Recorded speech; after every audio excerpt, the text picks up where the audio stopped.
Okay, good morning sa inyo guys. At yun, medyo mataas ng araw, baka na mag-aalas 10 na. At tayo ay pupunta ngayon sa Paglitaw Falls. Nakikita-kita ko kasi sa sa mga YouTube na maganda raw doon. So, pupuntahan natin kasi walang tubig dito sa walang tubig dito. Charot lang. Pero, yun na nga, pupunta tayo doon. Titignan natin kung ano meron doon. Kahit sa talo ako, sa akin dyan. Let's go!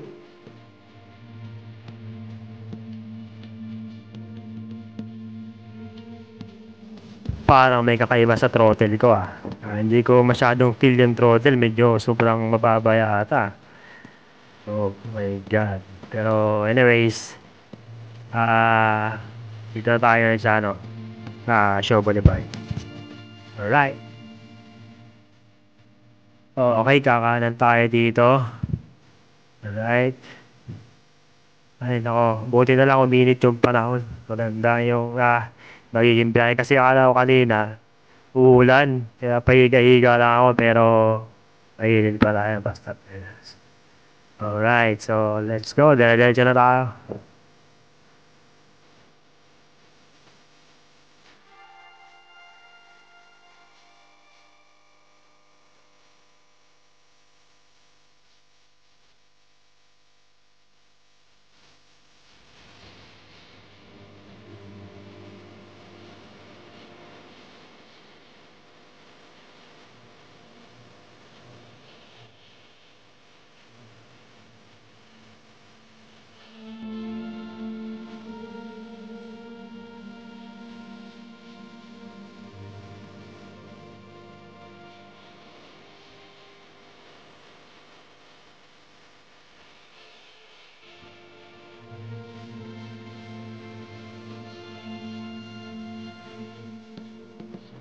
Okay, kakanan tayo dito sa may Kalinawan Cave na signboard. Pero lalampasan natin yan.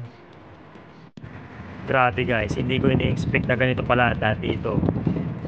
Grabe ang bato, ang tatalas ng bato.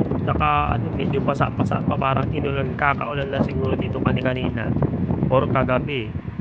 Oh, grabe, ang maputik-putik pa, tsaka madulas. Ganito pala ang daan dito, hindi ako informed na ganito pala ang daan dito. Ang lalalim, tapos parang mga tubugan ng kalabo, pero may konting siminto. Awan ko lang kung dire-diretso yan. Sana dire-diretso yung siminto na yan. Ayan guys, talagang grabe ang tatalas ng bato. So, may konting siminto, tapos karamihan ay mga na batuhan na. Buti na lang naka-design yung motor natin dito sa mga ganitong daan, kasi yung daan sa amin sa probinsya ganito rin. Kaya basic na basic lang yan. Alright. Ayan, kung saan tayo nagsususuot. Ay, ito na nga, walang katapusang batuhan. Akala ko doon lang sa may urunahan na yun, hindi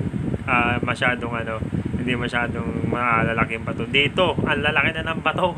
Parang palaki na ng palaki ito. Baka hanggang doon na ito sa may Paglitaw, ganito na kalaki. Oh my God.